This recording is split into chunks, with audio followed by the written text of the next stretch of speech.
All right, we're recording. It's like, so everybody thanks for joining us. This is What's Happening Live with Steve Parker and Maddie Rook. I always say her name wrong. And we have Paul Zimmerman and Rich Yost from Sons of the Beach. Hi. And Hey, Steve. Hey, thanks Maddie. for joining our website. And now I'll probably turn off the 80s porn music that people watching live actually can't even hear it. So it's just more for my entertainment.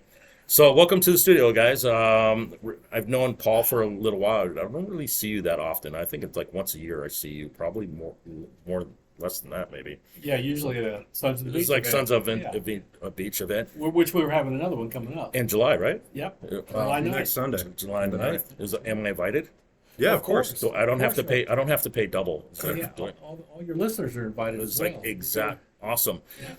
Well, before we get into that, it's like Okay. yeah, I jump the gun all the time. First is like Paul, tell us a little bit about yourself Well, and your organization. I'm a local. Been here all my life. My family's been here for over 100 years. So I got sand in my shoes, and I love the beach. Still surfing after 60 years. So about 8 years ago, I took over being president of the Sons of the Beach. And we've been fighting the county mostly for those 8 years and to maintain beach driving because we look at beach driving as a means of access for the public. Beach driving is beach access. We've been in lawsuits with them. Unfortunately, we haven't prevailed. We haven't lost either. The lawsuits were thrown out of court due to a lack of standing, according to the judges. Even though we're the Sons of the Beach and have been around since 1985, evidently they didn't think we had any standing to comment on the issues of the beach. But that's the way things are going now. Recently, I quote unquote retired from the president, and we've elected a new president, and he's sitting right next to me So, on the left. so I don't have to call you Hefe anymore, then, right? No, I still call him that. Okay, Mr. Zimmerman will do. Mister, and Rich Yoth. Yost, yeah. Is like, so I understand you're the president. Tell us a little bit about yourself. Yeah, well, I'm not a native here. I moved here from Arizona Okay. about a little over a year ago. Um, I've been scuba diving since I was 16. Okay. In Arizona, there's not a whole heck of a lot of that aside from, some really dirty lakes and some canals. Yeah, we got retention ponds. You could Yeah, go you down. got to It's drive like, to California or Mexico. I grew up in Southern California, so I get it. Yeah, so I mean, I dove in Hawaii, Maui, Nice. California, Mexico, and then the housing boom kind of came, and I saw an opportunity to sell my home there and move somewhere where I actually want to be. Okay. And No property taxes. I mean, not property taxes, state taxes, income tax. income tax, yeah, Which is property not- taxes are definitely a thing. Good lord, Believe me, I good know. lord. Believe me, I know. Yeah. But yeah, no, so I saw an opportunity to move here, and I asked my kids, "Do you want to move and buy some acreage in the middle of the woods and do that kind of life, or would you rather be on the beach?" Nice. And my kids are teenagers. They obviously chose the beach. Yeah. Yeah, So, so that's what we did. how'd you hook up with Paul? Was it Yeah, so one of my neighbors, Gus, he invited me to a Bel Air neighborhood community meeting where I first met Paul, and instantly I knew Paul was very, very passionate about the area. I love this area. It's very unique. It's like a It's family. unique already. It's a family for me Yeah. already. Everyone I've met has been super cool. Super into helping each So you other out. haven't been to downtown Daytona then? Oh, I've been to downtown. I mean, it's like you're saying everybody's like super. Yeah, no, I mean, I try to see the positive in things, but and Paul and Gus and the Sons of the Beach were super active and trying to make things better, and so I don't like to just sit and complain about things. I like to try to make things better if I can help, and I saw an opportunity to do that. And Awesome. so, they asked me if I'd be willing to, put in. What is the biggest challenge that you found? Is like partnering up with the Sons of the Beach and becoming president. What's the biggest challenge? Honestly, it's been the local political climate. Um, you know, I've been I was pretty active in like asking questions prior to my new board assignment, and I got quite a bit of pushback, from staff members at city, county, state Believe me, I know that, organizations man. that didn't really want to. I I just just think that they need to answer Yeah. questions, and I'm like, wait a minute. I just had a conversation. I was at New Smyrna Beach, the beach approach this last weekend, and somebody ran the toll, and it was like the lady in the yellow shirts. They were all like cheering because the cop pulled them over. And I said, is like, don't you think the beach access should be free? And she said, no, because we got to clean up. She was like really snotty. And she's like, no, because we got to clean it up. I'm like, no, the people who drive on their low, ATCs pick up the trash, but it's like, that's the only trash. I said, do you guys have beach combers out there where they could actually put it behind a tractor and actually comb the beach, smooth the beach out, pick up the trash? And she said, no, because that costs too much money. So I believe that there should be free beach access. In my opinion, everybody has a different opinion. I think we should have beach driving. I live on the beach in Daytona Beach Shores. There's just so much political, because it does become political hot potatoes. Like when you could drive on the beach, when you could not drive on the beach. Is like what hours you could drive on the beach, the turtle nest. I mean, a whole host of issues. Yeah, certainly. I think, it's from a tradition standpoint. I mean, Daytona's kind of known for that, Yep. driving on the beach and having access. And I don't understand why we live here. We already pay county taxes. Yep. Why are we paying 2 taxes That's to get on exactly the right. beach? It's double taxation. If we live here, then why can't we drive on the beach? Well, the woman is like at the beach approach. She actually said, when she goes, well, what about the people who are from Orlando? Who cares? Let them drive on the beach too. It's not, it's like, yeah, it's just. I mean, why can't, as a resident of Volusia, get a pass? You pay for it, Yep. and then if you're visiting, you got to pay the toll booth. How many? Why can't that be a thing? Yeah, Paul. I mean- in your experience, how many times have they raised the beach tolled? Oh, well, I was here when there wasn't any Yeah. tolls, and the beach was Well, open because you're 24 ancient. You're about the same age as the sand. Right, exactly. Me and the leatherback turtles are the same age. Yeah.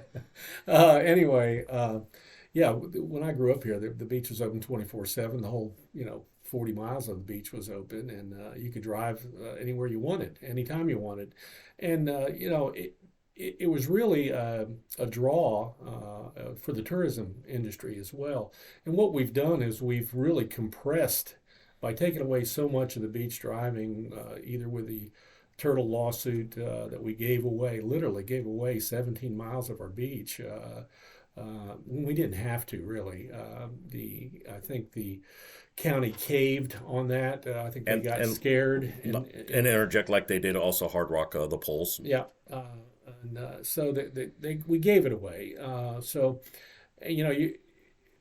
what that really ended up doing was it ended up hurting the entire economy of Volusia County. I mean, there's pictures. I'm sure anybody goes on any of the Facebook pages of what Daytona was like. Yep. There was literally 100,000 people on our beach at one time. In that they were all staying in motels and eating at our restaurants, and those people were buying insurance from my father, and the trickle down effect of that economy is gone, and it really has hurt the entire community. It has. But there's powerful individuals and who think they know best, and if we look at the history, a lot of their decisions have been disastrous. But you can't tell them that. They won't believe it. They're going to continue to try to privatize our beach and turn us into something that Daytona Beach has never been. What do you think about the sheriffs taking over the duties on the beach? And Oh yeah. yeah, there was a lot of backlash on that. it's like, yeah, from both sides. So what do you guys think about that? Is like the sheriffs actually is like patrolling the beaches now and kind of getting them out of the red trucks? Yeah, my question that I keep asking, and I haven't found anybody can answer, is there enough crime statistics happening on the beach to justify a completely separate law enforcement agency? I would say, I don't know the statistics, but I could say from actually living on the beach and actually being on the beach pretty much all the time, like a lot of us are, is like I see more of the sheriffs actually putting their sirens on to tell somebody to move back a little bit or something. Right. I mean, it just. And then I see mostly is like not to like take away from any of like the lifeguards, any of the people is like beach safety and stuff, but I also see a lot of those beach safety like officers sitting in this Publix parking lot or sitting on this like A1A is like, you have these fancy trucks with all this gear. Why aren't you on the Paul's beach? written about that quite a bit. Yeah. Yeah, the state legislature is responsible for the sheriff being the law enforcement agency on the beach now. That didn't have anything to do with Mike Chitwood. It was He's going to be on here next week, by the way. Tallahassee, yeah. what could have happened, and I think what should have happened is the entire thing should have rolled up underneath Mike. But the county, in their wisdom, decided to maintain two separate agencies down there, which again is just a snapshot of their concept of cost efficiency. Yeah. So we've got two separate agencies down there. One is a law enforcement agency, which is the sheriff's, and the other is the beach safety operation, which is still in the red trucks. Now, they don't have any law enforcement authority. They've taken the guns and the flak jackets off, thank God. It's kind of hard to conceive of a lifeguard that's got a Got to take off 20 pounds of gear before they right, can even run out there. shoes and, Yeah. flak jackets and all that kind of stuff. Well, they did it in Baywatch. Yeah, So, and I think that's our model. Yeah. Anyway, I grew up in a time when lifeguards sat in towers and provided direct contact with the people they were trying to protect versus driving up and down in a truck. To me, it's an inefficient system. We need to go back to putting guys in towers. Now the county, and believe me, we've met with the county on this multiple times and expressed ourselves on this. They've got a million reasons that I call them excuses. They say they're reasons why that won't work anymore. They can't get people to work. No one wants to be a lifeguard anymore. It's just an inefficient model. And again, I've seen these guys driving up and down A1A all the time. Well, here's the other thing, and I'm just now becoming a believer in that. Unfortunately, I think the ocean is rising, and we are losing quite a bit of our beach. I was a denier for quite a while. So then we end up with many days with the tides are too high for the trucks to drive on the beach.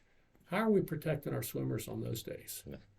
I think it's an inefficient system, no doubt about it. Did I see right? I think that I think it was you that called for a moratorium on on it was like the east side of A1A.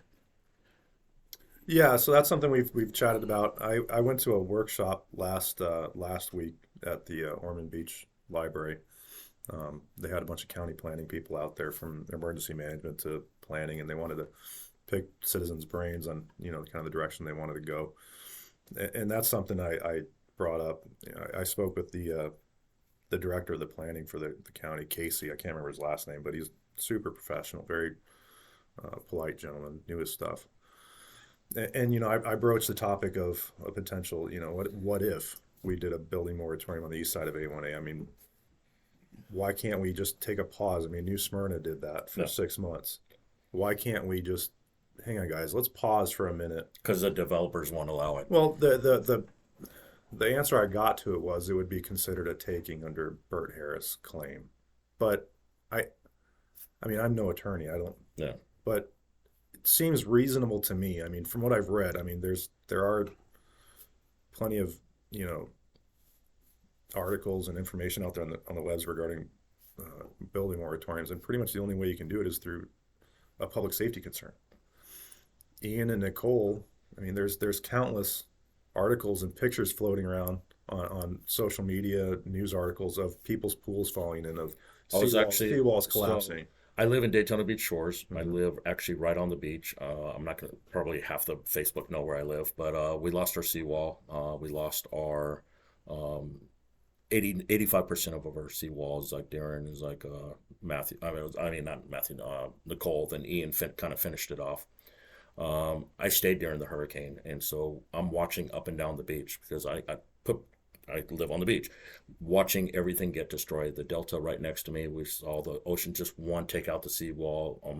Seahorse on the other side just take out. And so we saw the devastation firsthand, and then actually looking down, watching ours, like back of our property, is like my condo falling into the ocean. So right, I get it. And so I think we all see that, and all of us go, wait a minute, why are we continuing with status quo of building east of the coastal construction control line? Why are we continuing to not have a conversation about natural sand dunes with seawalls, And so Casey, the county guy, the planning director, one of the things he mentioned was I guess towards the end of 2024, there's a county program or a code being implemented to where future seawalls after that date will have to have natural dunescape included in it, in front of the seawall, to include vegetation. I think just is a pretty, intelligent That is way a to pretty approach good- things. But, we've got a year and a half until it gets implemented. And the destruction we saw last year, I honestly don't know if we're going to make it a year and a half before we have something catastrophic happen. That is one of the biggest things because, like you, was like I didn't believe it was like all the tides could come up so high, just like Miami. I know Miami did beach renourishment, I think 4 times in every couple of years it comes back and they have to redo it. And that gets to really where Volusia County is and the failure of Volusia County. It's in 1984, the state of South Carolina, okay, not known to be the most progressive state in the union, right?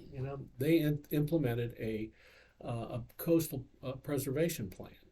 And if you read that plan, it's what we should have been doing in 1984. Well, we have all sorts We're of still- studies, but they don't say the studies go nowhere. Well, Right. we brought probably the preeminent expert in the field, Dr. Robert Young, to town, and I've been in contact with the state climatologist. They've all offered their services to come and speak to the county. I've talked to George Rechtenwald about setting up a meeting at the Ocean Center with all the rest of the coastal cities. In fact, George said, that would be a good idea. Of course, there's a lot of talk, but very little action. The evidence is out there. Now, the other thing is that this reason, which isn't just an excuse, that they use that this is going to be a taking if we do a moratorium. Well, a temporary moratorium is allowable and is not considered a taking, and there's a Supreme Court ruling on that says that. And all we've ever asked for, the Sons of the Beach wrote a letter back in November to every council member and requested a temporary moratorium while a study was put together with these experts who agreed to come to put together a long-term beach management plan. Now, if you can believe this, Volusia County, who probably has the most to lose by losing their beaches, has no long-term beach management plan. We don't have one.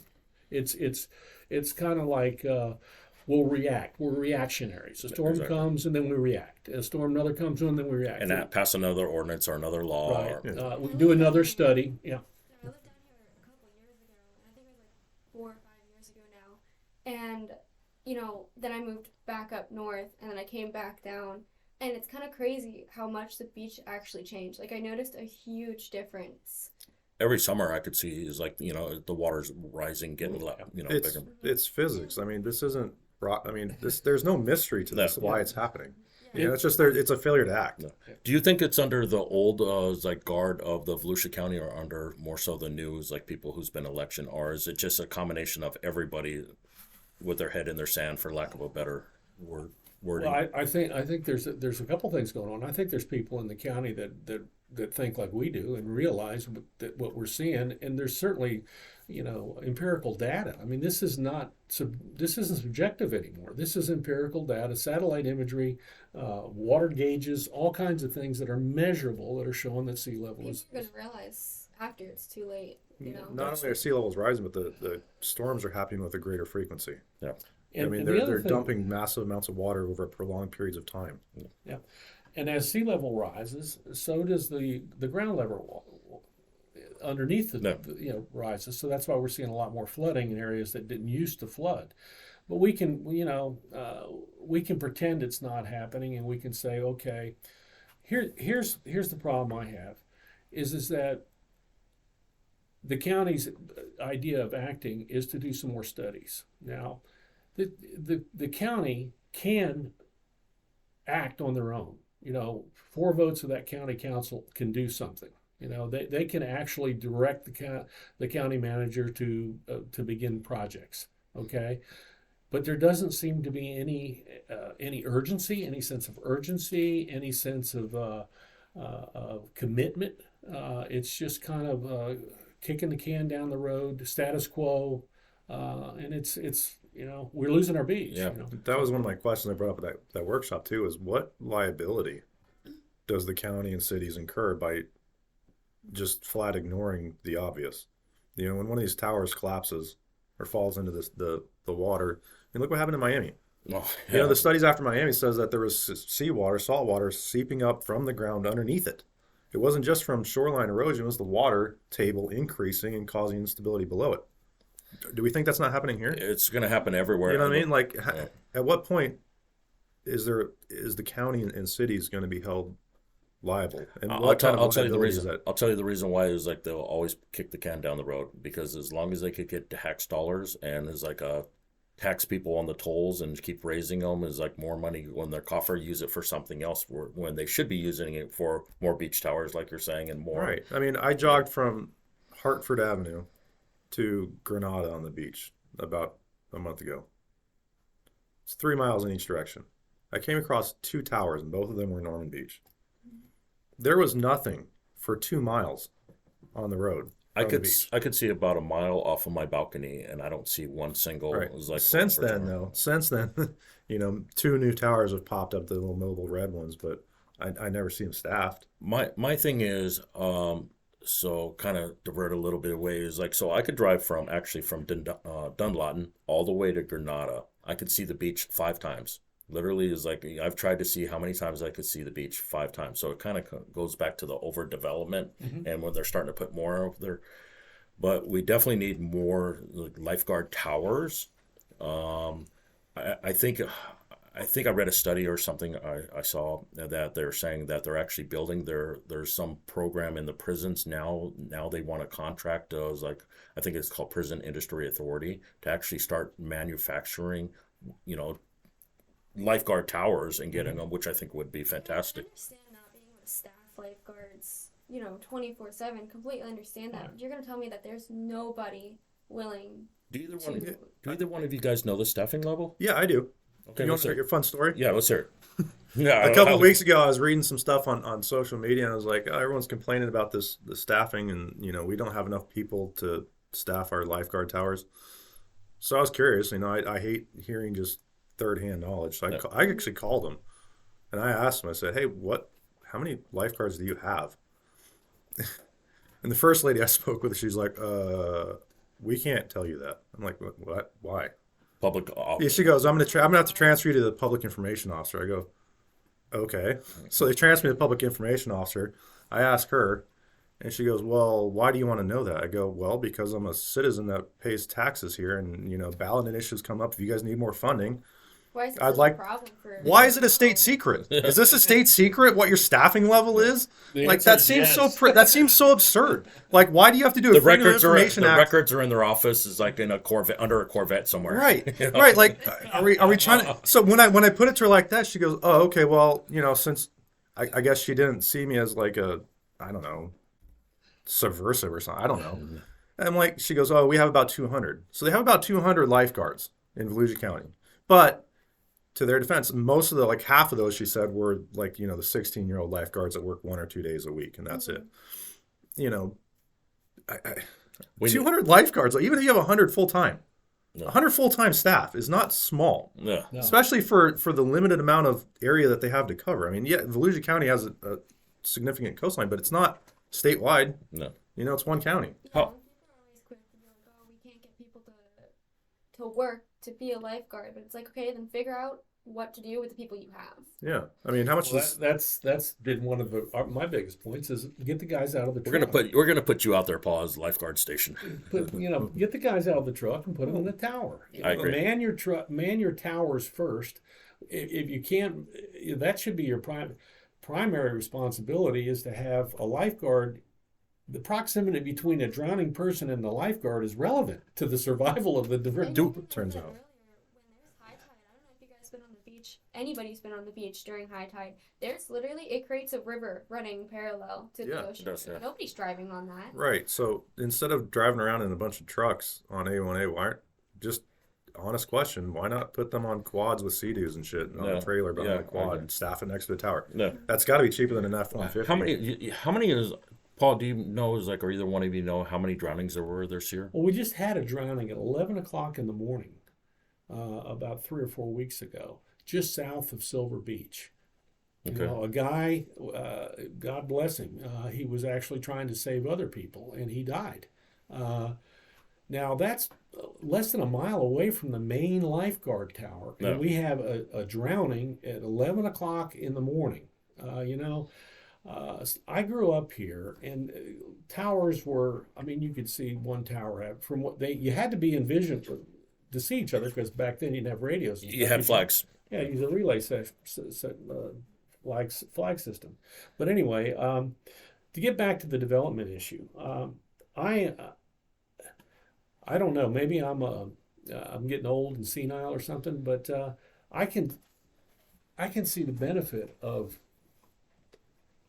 developing the west side of A1A in low impact, low rise buildings on the west side of A1A.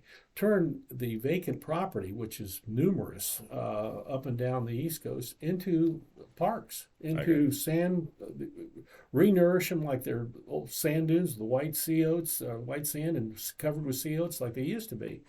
There's an opportunity here, I think, to change the imagery of Daytona Beach and change the whole tourist industry into a different form. Instead of trying to maintain the status quo, which is, to me, it's just ridiculous. They've got seawalls that are falling down. We got seawalls that are buckled. We got buildings that have been undermined and the foundations are questionable, and yet we're still saying let's keep doing this. Let's keep building on the dune line. Right. Well, let's retreat across to the west side of A1A, do walkovers to the beach side, turn the beach side into a mecca of what the beach used to be like. And it'll draw more people over, more Absolutely. tourism. As citizens, is like take the county out of it, take the city out of it. As citizens, what can citizens do to make a difference? Get involved. Join the SOBs. It's Yeah. like SOB. No, seriously, it doesn't take Yeah, no, much to it does. make a phone call and just ask a question of your. It does. I mean, the staff and they work. They're here to work for us. Yeah. And I think that message gets lost on these people a lot of times. I went to another workshop at Daytona City Hall a couple weeks ago where they were talking about growth and they wanted input, and I was literally the only citizen in the entire city. To So show- basically, people need to get involved and go down to these county yeah, meetings because ask questions, get curious, get you your know? voices heard. Why do we have 200 lifeguards? Why is that not enough staff? Where are you allocating your resources? I mean, you have a right to know that. Yeah. That's your money, No. where it's being spent. Daytona City. I went at that same city council meeting. I asked the staff there. I said, "Would you guys agree that it's your role to serve the public?" The answer was no. The answer was no. Our job here is to execute the will of the city commission, whatever that happens to be. No, which is But completely I've ridiculous. had conversations now with county councilmen, with city council commissioners. Well, we have a lot of county councilmen who come on here and a lot of city guys. You're more than welcome. Come back and grill them. No, honestly, Yeah. like I feel like some of them get this concept or this thought in their mind that they're there to like be the boss. They're there to be, the king of the county or the city. Your job is oversight. Your job is to make sure that unelected staff is executing the will of the people as outlined in county ordinances, as outlined in city policies, like that they're responsive to citizens. And if they're not doing their jobs properly, if they're wasting our money, the tax funds, and your job is oversight. Your job is to make sure that doesn't take place. Your job isn't to sit here and be, involved in the day-to-day operations. Your job should be, Yeah. but that's my constitutionalist kind of standpoint on it. What days do they have? I know people could find it online, but for people who are watching it who don't actually do research, what day do they have normally the council meeting? I think it's Tuesdays, or what days? Tuesdays. They normally have Tuesdays every other Week. well, every other week, yeah, but every other meeting Oh, okay. is one's in the afternoon and one's in the morning. One of them starts at 4 o'clock in the afternoon, which gives people that work for a living a chance to at least go over there. At least as have a chance Yeah. because most people don't get home at 4 o'clock. Right, Yeah, right. it turns out. So Oh. as an organization, what's some stuff that you guys can do and volunteers can do to kind of push this So along? not only push it along, but support your organization. Yeah. Well, I'll tell you what, the latest planning board meeting that took place in Daytona City Council, right? The planning board referenced the Silver Beach condo. I think something pretty historic happened there. everyone on that planning board stood up or voiced their opinion that they're going to vote no for that project, which, pushed the developers into asking for a continuance. Yeah. I haven't been able to find a single time where that's actually occurred. The only reason that occurred is because we packed that auditorium. Normally, it's they already made it the decision, no matter Correct. what anybody says, and Correct, they're but like, we "Guys, had, execute but that people decision." were reaching out to the board members and voicing their And that opinion. was the Silver Beach condominium. Correct. So shout out to those guys. Keep doing what you're doing and keep Yeah. pushing it back. The board members on the planning board, to their credit, they took it seriously. They went, hey, these people that actually live here and would be affected by this project have made their voices heard, and they went, we can't support this because, we're asking for a million different variances, different, setback changes and all sorts of different stuff. Also, what comes along with the development is increased traffic, increased stresses on Right. ours, like our police, fire, EMS, schools. I mean, it's just trickle down economics. The only thing you got to do is you got to listen to people. I mean, I've heard people that live in the condos on the shoreline here in Daytona that, their sewer lines back up anytime there's a major storm. But now we want to put another 30-story condo on top of that. I mean, that you're going to double the neighborhood's population overnight. No. And what are you going to do? What are you going to do to increase? Like, where are we at on the infrastructure? Where are we at on? You can't drive down A1A on the right lane for any longer than half a mile because you got to move her because there's a delivery truck blocking the right lane. I mean, it's foolish to continue a status quo. Yeah, there's also, they have one lane blocked. I know it goes from like Granada, and I'm not sure where it ends, but they have the one lane blocked off completely. And it's terrible. Yeah. I hate. I live driving Yeah, that because they're road working now. Granada to like Harvard, I think, is the right lane's blocked going southbound because there's work on the sidewalk, but there's nothing. Why do they block that much off?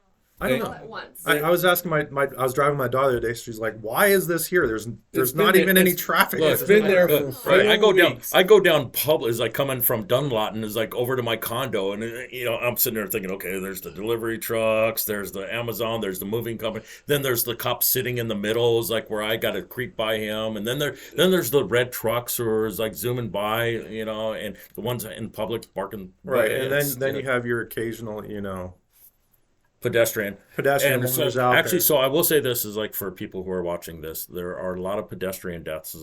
There was actually one in front of our condo who was actually one of my friends. Well, one of our friends is like my girlfriend and I friends.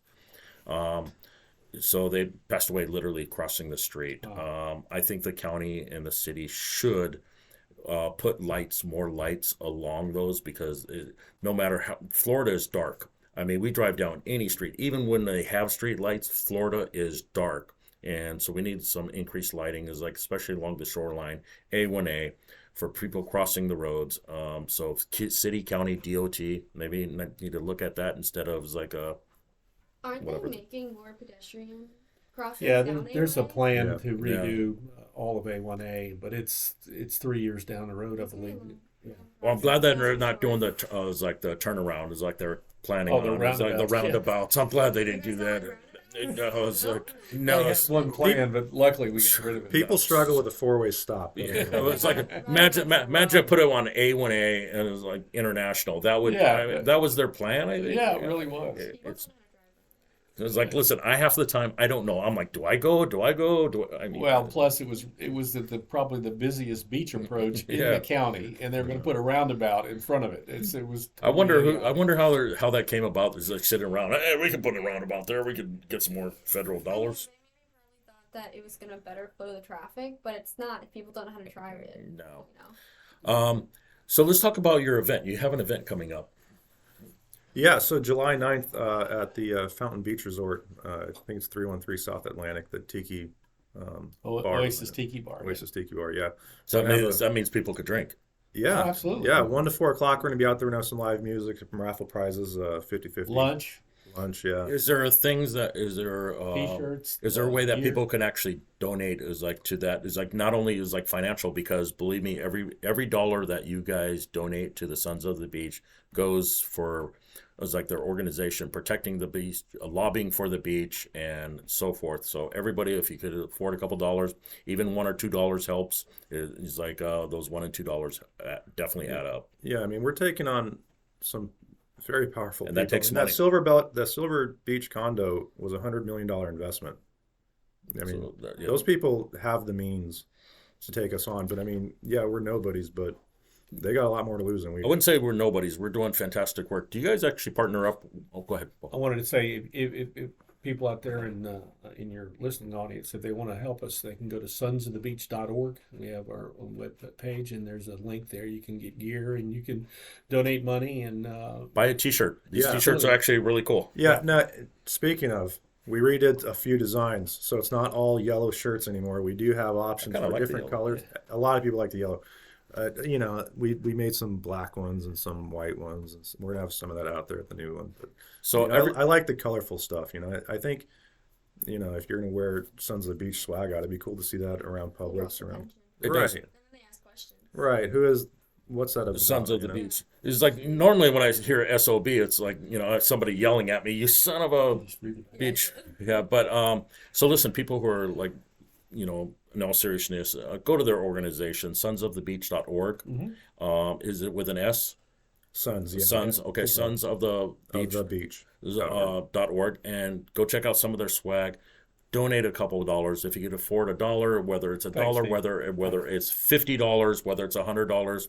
Support them because it's like 95% of the people in Florida is like live near a beach. They travel to a beach. They go to a beach, and these are the guys who are on the front lines who are actually trying to save our beaches. So everybody is like, go there and kind of support them. I appreciate that. And we're involved in some other stuff too. Besides, we're expanding into environmental issues as well. We've partnered with VCARD actually, and Dr. Garreau out of Massachusetts to put a BioRock test site down in the Mosquito Lagoon, which is actually a system that grows oysters and shellfish.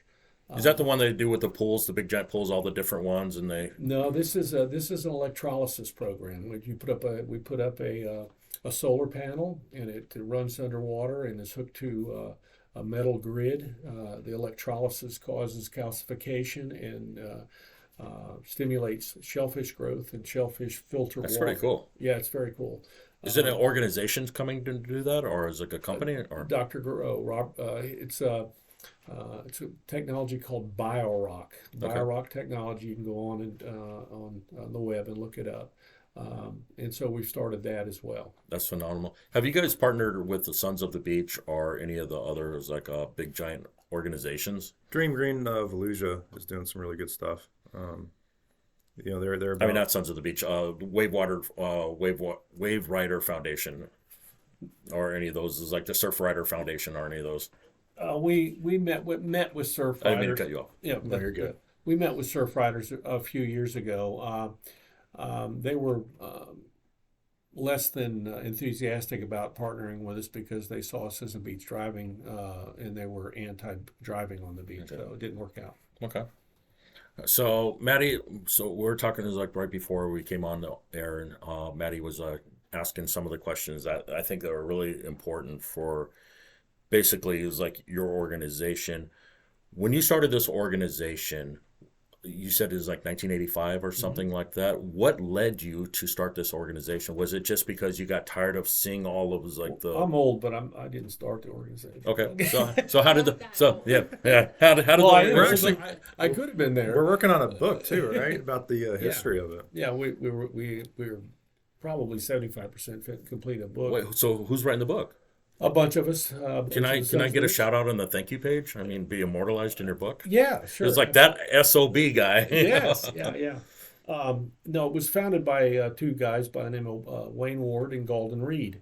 And it was established because the county had decided to take over the beach and started charging people to drive. It was only $1, but that's what started it. People said, I've been driving on this beach all my life without paying a penny, and now you're going to charge me $1? There was some pretty radical stuff going on. They were running the toll booths and knocking them over and pulling poles up out of the ground. Especially when they first started. Yeah, it was. Nobody likes change.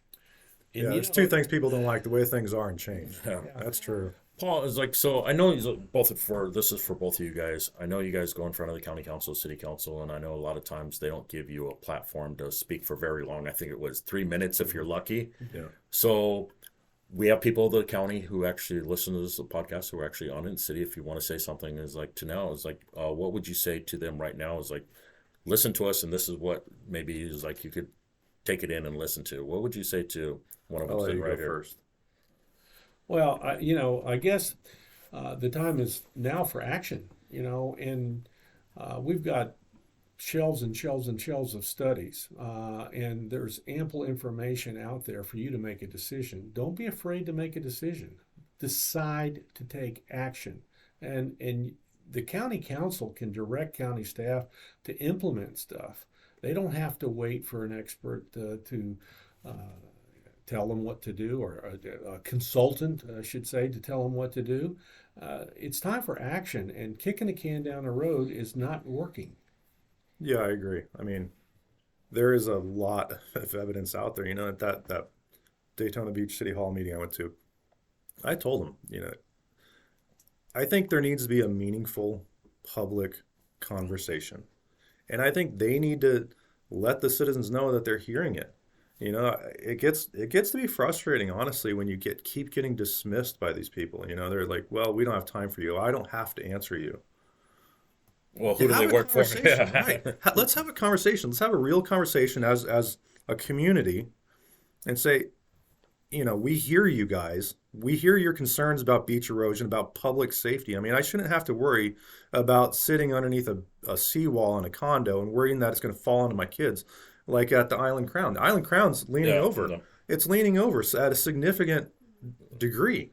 To sit underneath that. I mean, at what point does development trump our safety and our ability to walk my children down the beach safely without having something fall Well, on yeah, them? it was like, well, you got to take into consideration the sea turtles. I mean, which Well, is the like, sea so the turtles are sea, important so too. I sea, mean, sea turtle. I will say this. I'm going to cut you off for a second because I really feel sea turtles. Yes, we love sea turtles. Everybody loves sea turtles. We need sea turtles, but I find it very frustrating when you put there's a sea turtle's nest, they just go where they go, and all of a sudden we cannot no longer build up as like for the hurricane our seawall because there's this nest that we have to, correct. which is it's insanity. Is like the sea turtles have taken over the humans' lives.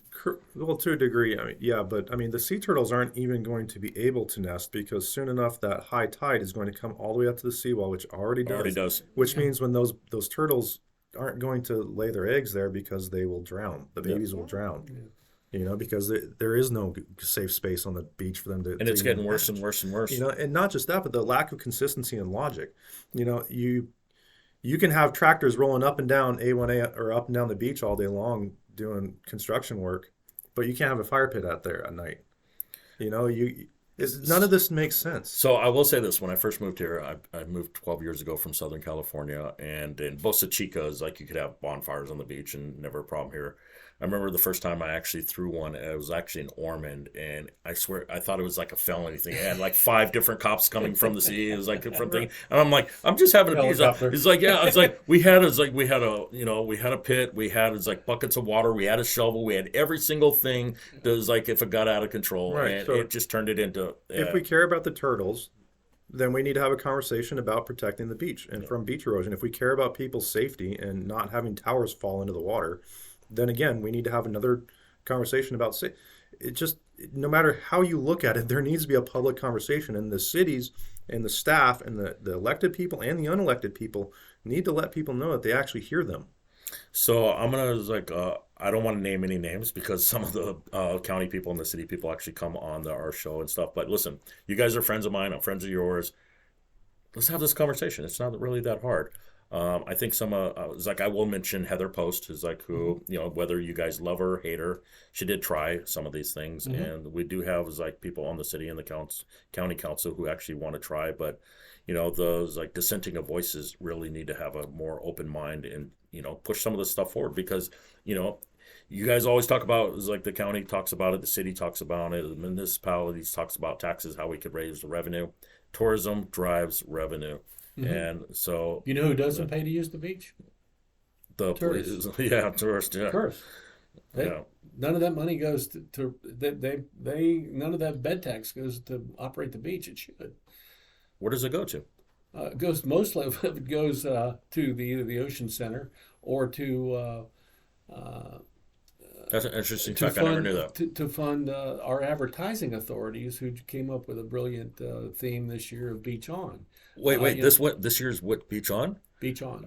What was it last year? It was like wide open, wide open. Yeah, wide open fund. So it's like they're paying it's like hundreds of $1,000s or tens of thousands of dollars to come up with Beach On. Beach On.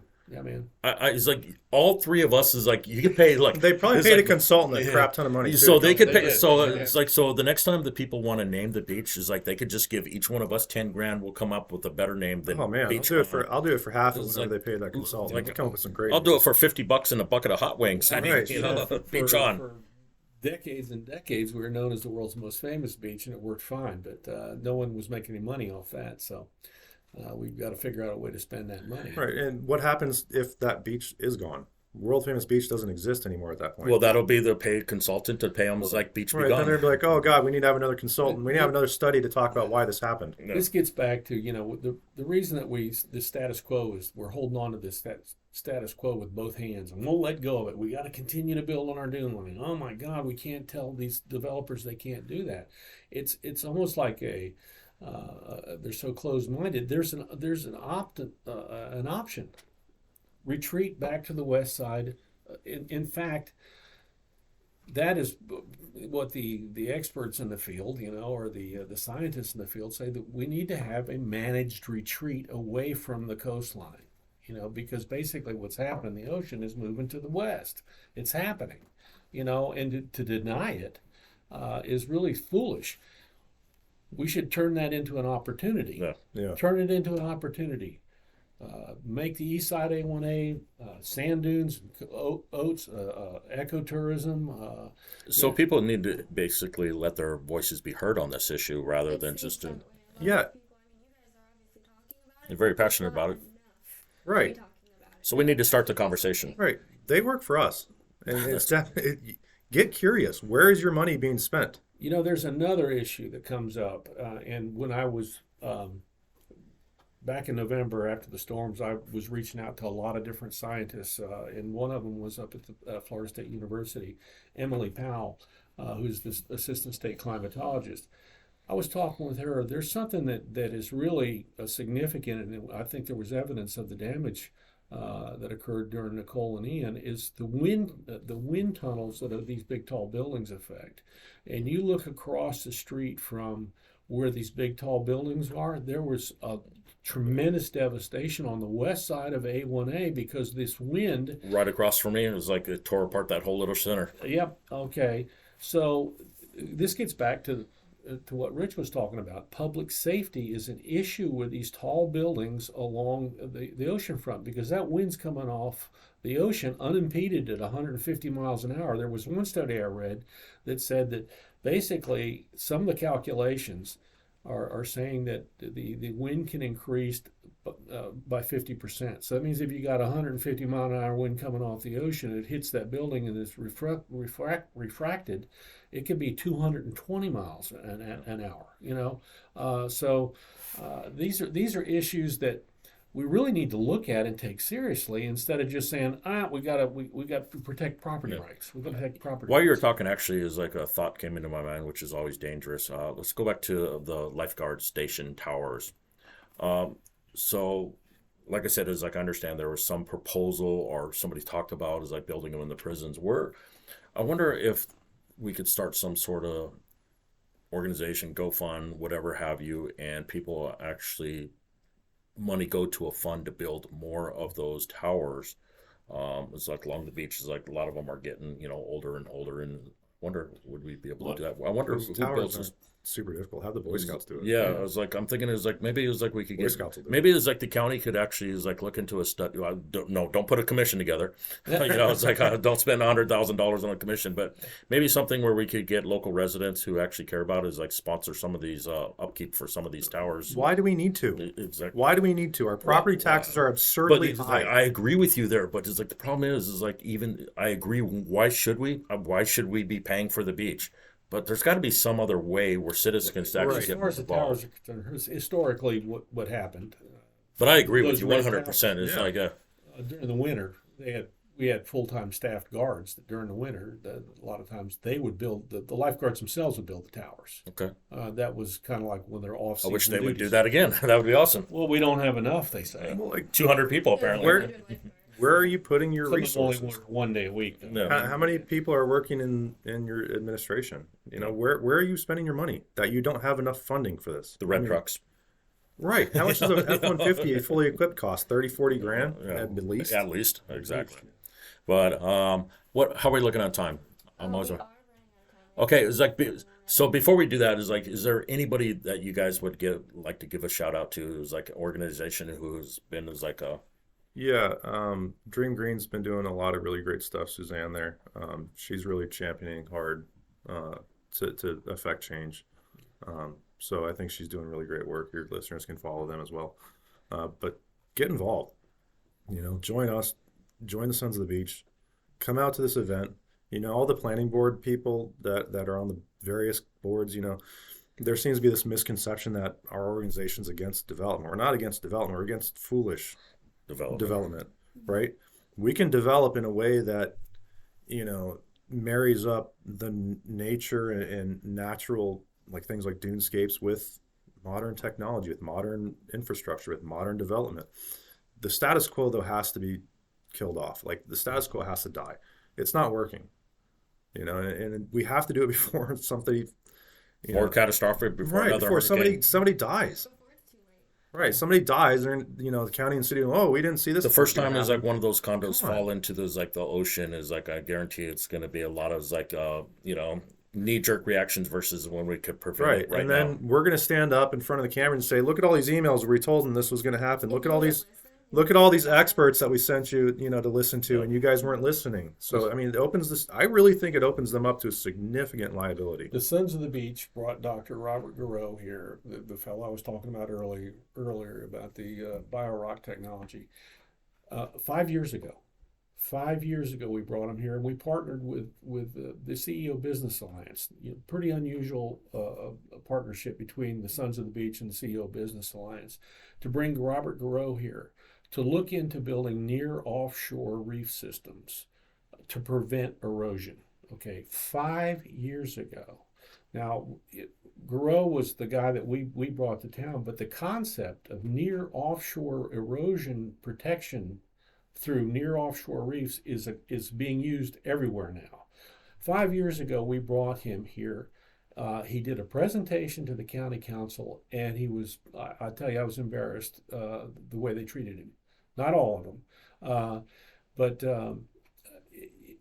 this is what I'm saying. The information is there. Take action. Quit sitting on your hands as the inevitable is going to occur. You know, unless we do something about it.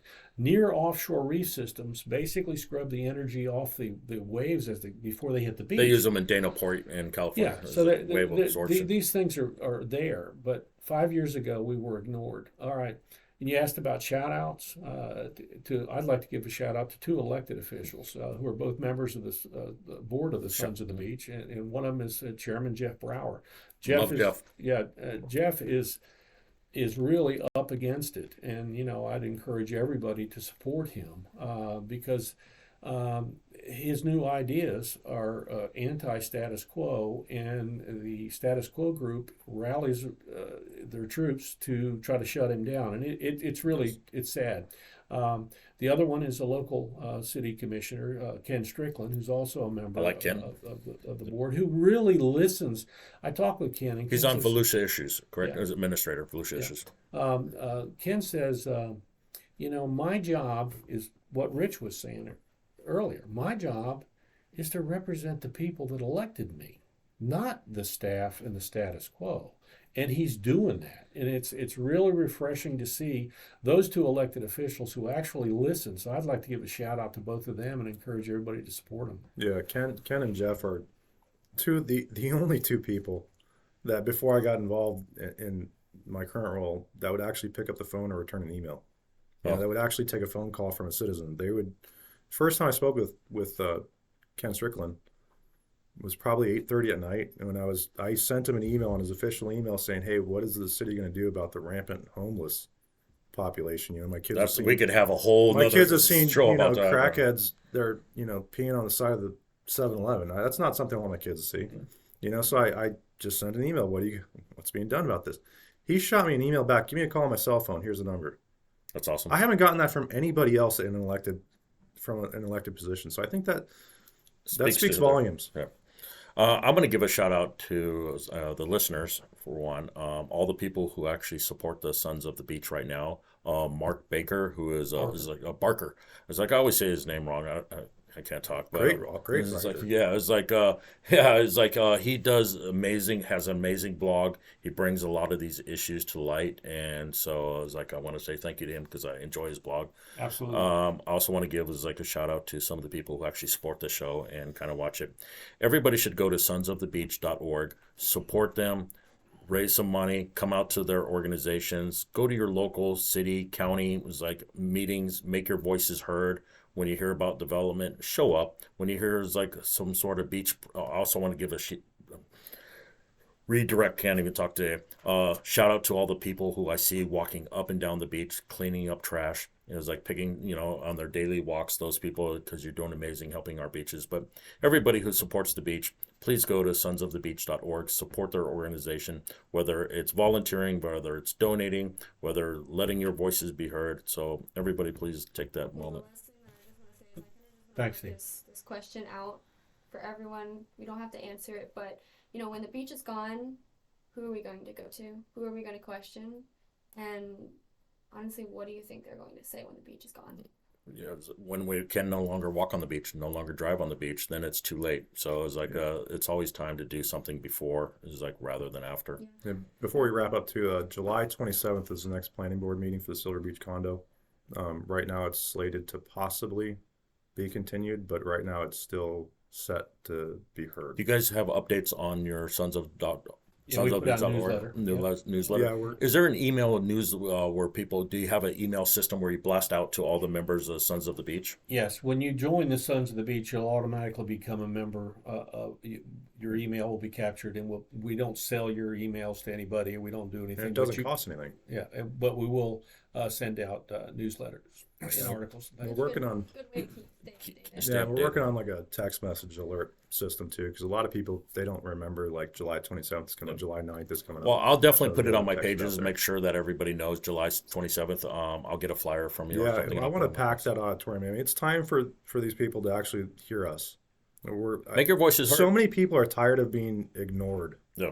So And step up. and July 9th at the Fountain Beach Resort, the Oasis Tiki Bar, 313 South Atlantic, 1 to 4, lunch, the Sons of the Beach party. And it's if you go out there, you might see me. It's out there is I think I'm going to get me a Sons of the Beach. So It's an see interesting how it works backyard out. too. Their back patio is all fenced off because it partially collapsed during the storm. Weird. Before we wrap up, I was first I want to thank both of you for showing up here. I was you brought informed me some stuff I didn't know. So that's Well, thanks for having us. pretty awesome. Thanks. Thank you. Thanks, Maddie. so much. And then before we wrap up, I want to say a couple things I always say is our food banks are dangerously low. Please donate if you have any canned food, any sort of clothing or anything. We have Halifax Urban Ministries, Hope Foundation. Please donate food, clothing, financial if you can. Let's support some of our neighbors who may be struggling financially. So if we could get involved, and I always say you guys follow me on this page. You guys see me do a lot of community thing, stuff in the community. So I want to encourage other people to join me in some of these projects. Get involved. It doesn't have to be something big. It's what you may think is nothing. It is huge in somebody else's life. So please get involved and pay it forward. I mean, I think that's the best thing we can do is it takes a village. And I think Port Orange and Volusia County, I think we have some really great citizens, and a lot of them are stepping up. And so I really appreciate that.